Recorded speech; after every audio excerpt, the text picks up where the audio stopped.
The fate of good versus evil is about to be decided. The heroes are advancing on the last stronghold left by the Demon Lord, who laments that either his other comrades have long fallen or betrayed him. The only thing left for the Demon Lord is to go into slumber and awaken only 1,000 years in the future. Fast forward a millennia later, and we see Rycelia Celia Ray Cristalia and her maid, Regina Mercedes, exploring some tomb ruins. Celia opens a secret chamber to see a huge crystal before her. A flashback shows that before the Demon Lord went into slumber, he went to see Roselia and vowed to find a human child as a vessel for her power. And just like that, she left him. Now our Demon Lord awakens to some noisy sounds. Celia thinks she can break through this hard crystal with her pea shooter. The Demon Lord thinks she is some grave robber and soon breaks out of his slumber. He soon realizes he has taken the form of a human child and looks especially like the hero, Leonis Leo Magnus.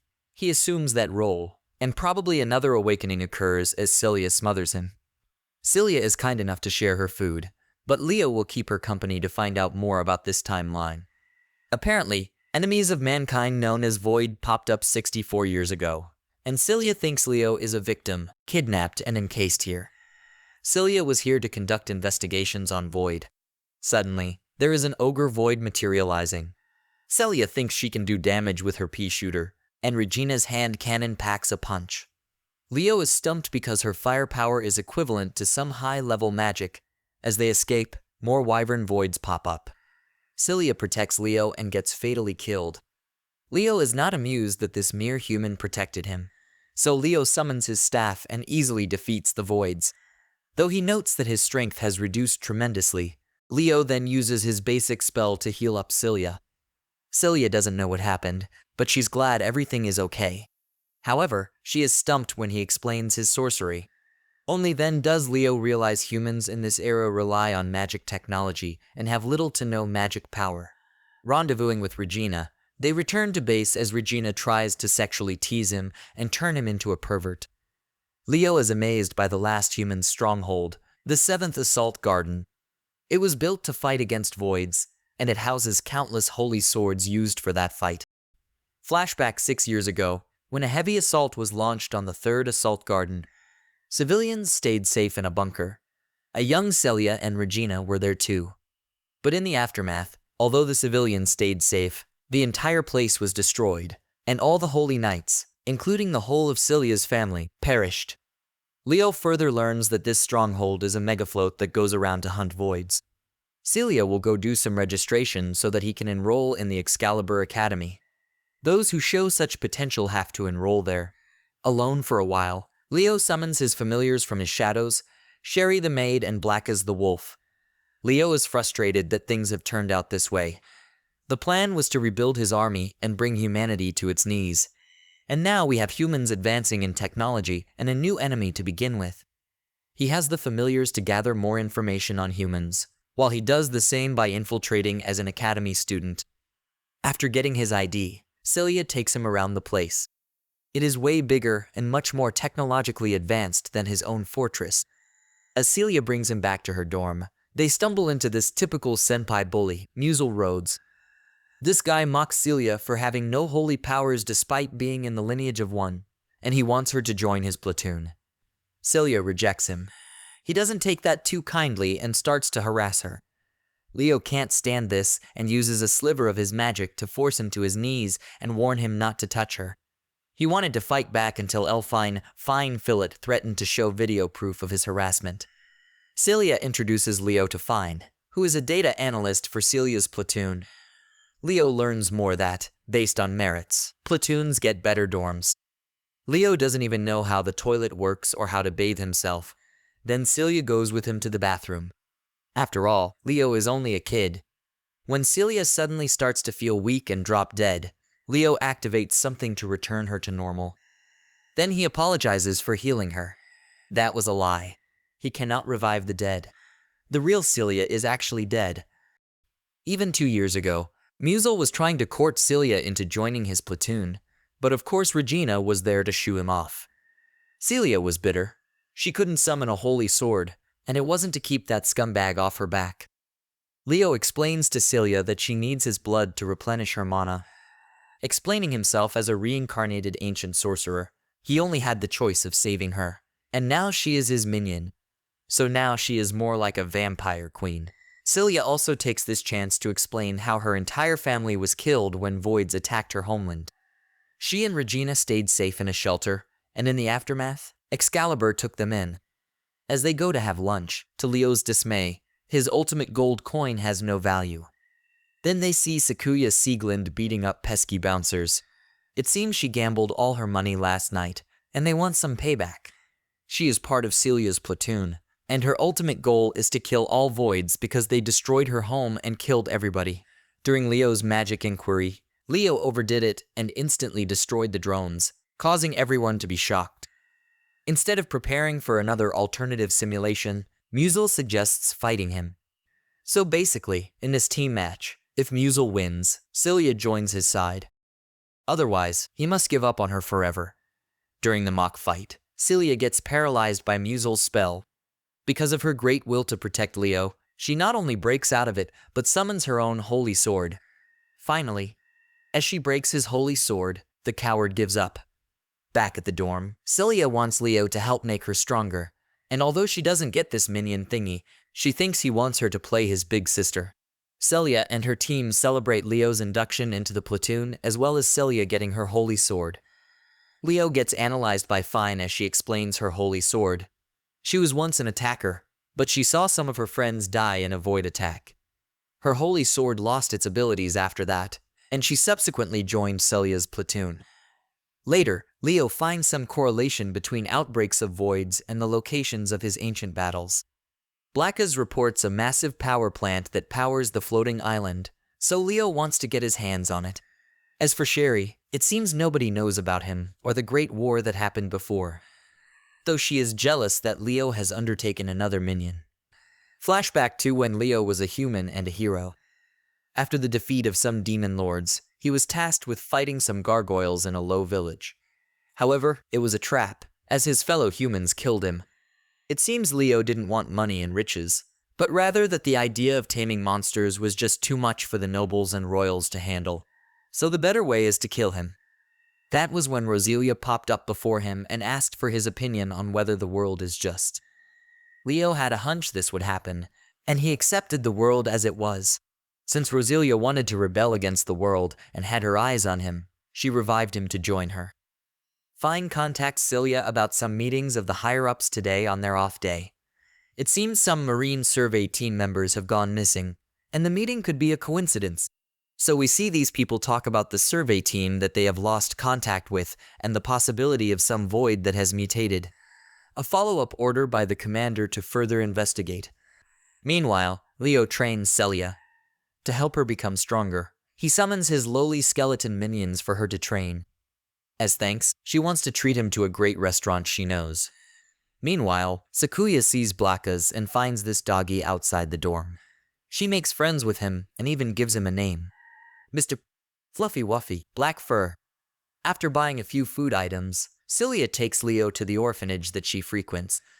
The kids are impressed with Leo, but why the sad face? He notes that this is the place Celia wants to protect, while reminiscing that his own place is gone. The place he wanted to protect is no more. As the follow-up team investigates, it looks like the void they were looking for is now missing. Then in the food storage, there are lots of strange vines everywhere, and it seems a small vibration can be felt all over 7 Assault Garden. In a flashback when Leo was still a hero and 12 years old, a city was being attacked by monsters. Ericale Degradios wanted to use magic to burn everything, including the citizens, and then let Terrace Resurrectia heal them later. However, Leo wouldn't allow that and single-handedly defeated all the monsters by himself. He was successful, as the crowd cheered on him. But Ericale feared that, with such power, he would dig his own grave. In the present, Fine contacts the higher-ups about her findings. Long story short, they seem pretty surprised that a void might have infiltrated the place. And as for why they didn't detect it, how it got in, and other stuff, they didn't really understand all that technicality, but it seems this one has intelligence as it moves rapidly through the underground maintenance systems. It looks like it is heading towards the core crystal, and it might trigger a stampede. They stop those vines and branches from invading, but it's too late.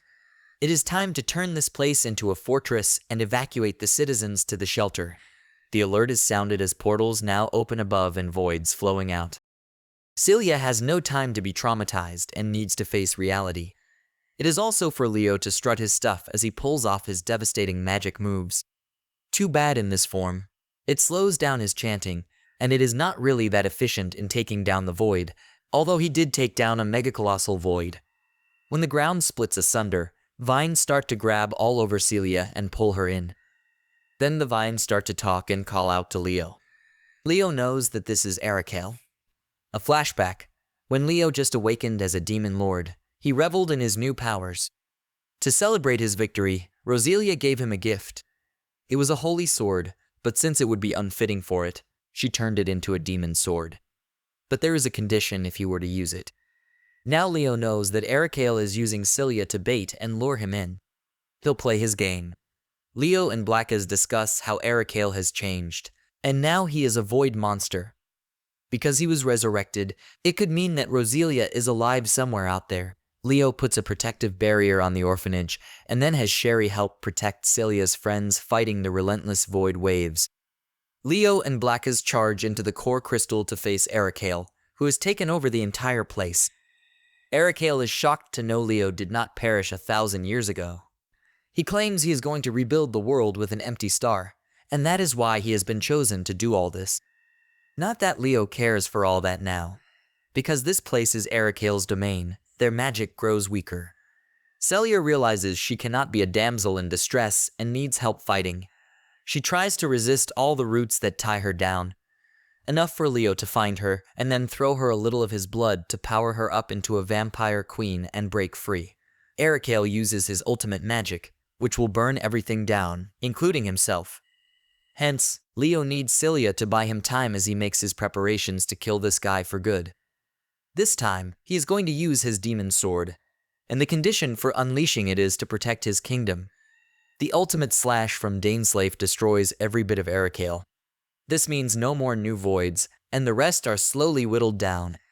The higher-ups are even surprised they survived this. Celia and Leo reunite with the rest of their friends. In the aftermath, Celia wants to drink a bit of Leo's blood since she has consumed too much energy. He allows it, and her friends walk in to see this unholy stuff. The city undergoes reconstruction.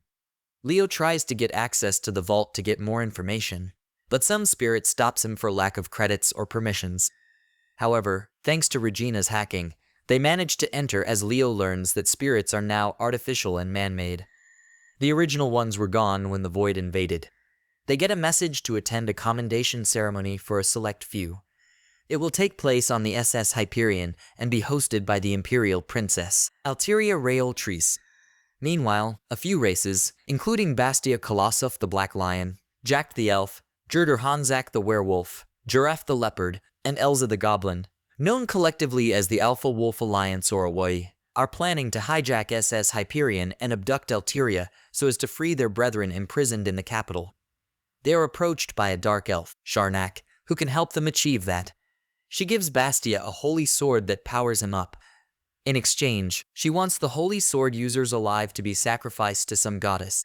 Celia and her platoon minus Regina board the ship, but stumble into Fenris Edelritz. Awa kills some guards to steal their faces and impersonate them. This ship has the princess, and security will be tight everywhere. As Leo studies the documents, he comes to believe that somebody is deliberately trying to cover up the past, as there are no mentions of the wars, the heroes, or the demon lords. Even more convenient, as many of the documents got lost during the Void invasion. Sherry comes to report on how this ship operates, but soon Leo is distracted by Celia. In a swimsuit, Leo declines to go swimming with them, so she takes it because he can't swim. Leo has to suck up his pride and learn to swim. Meanwhile, Bastia kills Alteria's closest aide and takes her hostage. Right before the ceremony begins, the other Awa members hold all the guests hostage. Leo decides to go do some investigating and disappears into his shadow. Alteria is forced to set the ship off for the capital, but there are voids detected ahead. However, Sharnak tells her to remain on course since her goal is to taint the holy sword wielders for the offering. She doesn't care less about Awa's objectives. Bastia gets mad and tries to kill her, but she burns him. Nobody is suspecting why the ship is leaving way ahead of schedule. Luckily, Alteria's pet manages to find Regina outside. She gets the message and jumps on board. Leo is lost but stumbles into Regina. She pleads to save her little sister. As explained, according to some legends, anyone born with a red star in the sky brings bad luck. In accordance with their stupid law, such a child must be killed. But Duke Cristalia begged the king for the child not to be killed. He agreed, and the child was left abandoned in the forest. Shortly, Lord Edward, who was one of Cristalia's sons, took that child home.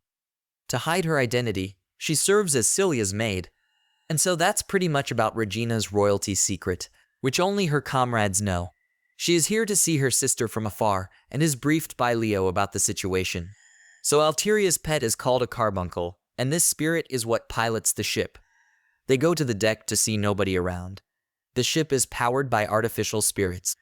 The only way is for Regina to have some telepathic communication with Alteria, masquerading herself as some sort of spirit medium. Alteria tells her to prioritize the ship. Hence, Regina must make her way to the lower deck to take control of it, while Leo promises to rescue the princess. Fenris causes some scenes. She manages to tackle Jurder with her hands tied. This is the much-needed distraction needed for Celia and Fine to disarm the bomb and destroy the detonator in Jack's hand. But the ship has entered a void reef, and now mermen are attacking the ship. Our heroines go protect the citizens, and there is one brain eater showing up. Sakuya wants to leave this one to her. Regina takes control of the ship to turn it around into safer waters, although the void attack is still relentless. Luckily, Sherry from the shadows helps protect humans when things get overwhelming. Leo contacts Celia to go protect Regina as he updates her on the situation. Sharnak forces Alteria into the plane, and they're going to take off.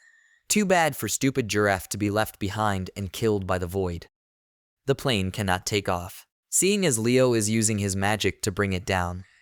Sharnak doesn't believe he is the demon lord and attacks. Magic doesn't work on him, because he was the one who created that magic. He forces her to reveal her plan. She is trying to corrupt the holy sword wielders to sacrifice them to some goddess to make a demon sword. But before she could spill that goddess name, she was killed off by a demon lord slayer sword, Zolgstar Mezekis. This sword is now a void lord and can teleport. Surprisingly, Regina takes control of the ship's arsenals and fires them away. With Celia coming to aid Leo, this gives him enough time to summon Daneslave, and the rest is history.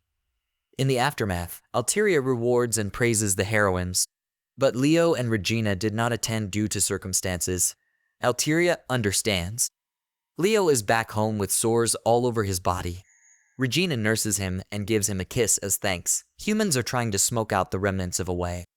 Suddenly, they are temporarily petrified by Demon Lord Zalvadis, and he wants these fugitives to pledge their loyalty to him. Having no choice, they agree, so he provides them a place of refuge to train up. Now we see some captures of the flag battle between Celia's platoon and Fenris. Fenris wants to settle whatever score with Celia and confidently goes to face her instead of protecting her flag. Celia gets owned at first, but Celia breaks free from her icy chains and defeats her. Fenris got so scared that she fainted. It's Celia's win, so now she can have some bragging rights. The victory boosts their morale as they vow to keep up the good work. Meanwhile, a Void Lord, Nephekes, is feeding demon swords to awaken his goddess. Celia's platoon is soon called in for a mission. Radar has picked up the appearance of Void in 3 Assault Garden. The estimation is that it will come across 7 Assault Gardens' path in a week. It seems they also picked up distress signals from it, but they aren't sure if it's malfunctioning or something. Hence, the team is investigating if there are any survivors, inspecting its power plant, and shutting down the navigation system. They chose them because it's Celia's hometown. Leo can tell the humans want to use Celia to make her the hero. As they take a plane there, Regina hijacks Leo from Celia and digs his ears. Such a pleasant feeling. This brings back memories of Roselia lying on Leo's lap. It was then that Roselia told him her time was almost up, and she would disappear but reincarnate 1,000 years in the future. When that happens, she hopes he can find her, no matter what form she takes. He promised to do so. Landing on the ruined 3 Assault Garden seems to be pretty nostalgic for Celia and Regina. They split up, but soon Celia and Leo encounter a huge void mother. Celia couldn't avoid a falling beam as it fell over and trapped her. An elf hero named Arl Crelizio has been transported here from 1,000 years ago. She is not pleased with her new and different surroundings, although she vows to complete her mission. She is then confronted by Nephekes, who believes she is here to destroy the goddess vessel. This gives himself away as the goddess guardian, so Arl wastes no time attacking him. However, he has no time to play with her, so he sends his huge void to fight back. Leo manages to teleport Celia to safety as he fights this angel, Void. He notes that it is trying to mimic angelic magic, so he is going to show who's boss and destroy it with his superior magic. When he tends to make Celia regenerate after such injuries, suddenly, ghosts pop up. Celia recognizes the crest, and they serve her family. William Richmond is glad to see her again, and apparently they are the ones who sent the distress signal. However, it is not to be rescued, but as a warning. At this rate, 7 Assault Garden will experience a similar fate as 3 Assault Garden since a new Void Lord has appeared here. These ghosts can summon a limo for Celia to be chauffeured back to her old mansion, but it's too slow. Thank goodness for Leo's undead horses to pull it faster. Meanwhile, at Regina's side, they stumble into Arl. Thinking she is a survivor, Arl attacks them, as she thinks they are Nephek's underlings. Sakuya fights her, but soon stops the match after noticing she is injured. Celia can't contain herself and drinks Leo's blood. Leo is saved when Fine contacts Celia. They exchange information and agree to meet up at her old mansion. Leo then gives Celia a dress. Wearing it amplifies her physical attributes, but it takes a lot of mana, so she needs to use it wisely. As the rest treat Arl, Fine wants to know about her because she is not in the database of 3 Assault Garden or 7 Assault Garden. She says she is given a task to vanquish the goddess. She doesn't want to be associated with them anymore. But with those injuries and a growling stomach, she can't go anywhere. Celia arrives at her old mansion. Destroyed. Lots of memories flood through her mind. Since she's getting emotional, the ghosts put up some hallucinations to rebuild the place so she could see even fonder memories with her father. But then Nephekes appears. Celia wonders if he is a survivor. However, he gets insulted for being mistaken for a human and attacks her. Once again, Celia's injured. A bit more in detail, as we see a young Celia distraught. Her family was going off to fight the Void. Father told her to remember her duties, but also mentioned the Demon Lord in the fairy tale. He will appear in their most needed hour to defeat the Voids. Now, keeping Celia safe from Nephek's blast are 3 undead warriors of Ragna's named Amilas, Dorug, and Nepheskel. They are Leo's subordinates, and were summoned via key chains Leo gave her. Nephekes is surprised Leo's magic surpasses his. When a loud roar is heard, Nephekes believes his role is over. Terrace, who played a role in all this, will awaken and destroy the world. Nephekes escapes as Leo remembers him as a retainer of one of the demon lords. A huge angel named Void Lord appears, and Leo can tell she is made from the flesh of Terrace, who was one of the heroes.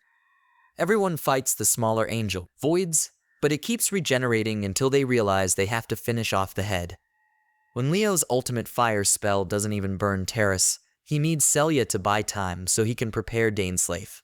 However, as he readies to use it, the sword resonates, and he hears Roselia's voice coming from Terrace. Roselia turns into a Void Lord. He cannot accept this and gets reckless. Because of that, he gets pierced by one of the projectiles. Lying in Celia's arms, he wants her to escape. Feeling guilty about what he made of her, he wants her to drink all his blood and escape as he remembers the other promise Roselia wanted him to keep. If she ever turned into something else, she wanted him to kill her. Leo will not abide by that. He is confused. If Roselia got corrupted by the Void, why was his resurrection needed? There is no point in being here if Roselia isn't herself anymore. Thanks to Celia's blood, Leo revives, and he deduces that her blood must be the trigger that has him remember those memories. Therefore, this demon sword was given to him to guide his fate. He vows not to fail. Now he needs to take care of the Void Lord, but he needs time. William and the rest are willing to fight alongside them. Thus, Leo gives them his skeleton warriors as a vessel to fight. They need to buy him time as he powers up Daneslave. Everyone fights the angel voids. And meanwhile, on Fine's side, they manage to start up their vehicles as they make their way to where Celia is. Along the way, they encounter those angel voids, but thanks to Sherry keeping them at bay from the shadows, they are at least guaranteed an uninterrupted ride. When they arrive near the Void Lord, Arl unleashes a powerful blast that injures him. This is the much-needed assistance Leo needs because it's about time Dainsleif is ready. He fires a holy light that disintegrates the Void Lord and all its minions. With the battle over, William and the rest have no more regrets and cross over to the other side. They hope Celia will continue to keep their house's name flying. Everyone reunites, and Fenris' group arrives to pick them up. On the way back, Leo cannot help but wonder why the elf hero is in this era. Noticing Celia reading a fairy tale about the Demon Lord, she explains how it goes. Certainly, the Demon Lord doesn't breathe fire, but this proves that even the true legend is erased from history and reduced to some childish tale. Back home, Leo talks to Blackas and Sherry about Nephikes. The next time they see him, they'll have to force him to spill the beans because they're certain that Void Lord was a fake Roselia. As for Arl, she is being detained at a medical facility and remains unconscious. Celia comes in dressed in a towel and sits next to Leo before drinking his blood, Fine trying to uncover any relation to recent events. A certain file is protected with heavy layers of protection. Arl wakes up and realizes that, since she has not faded, her mission is done. Then she breaks out so easily. Leo reminds us all about his vow to find Roselia and will continue to dominate until every last human territory belongs to him.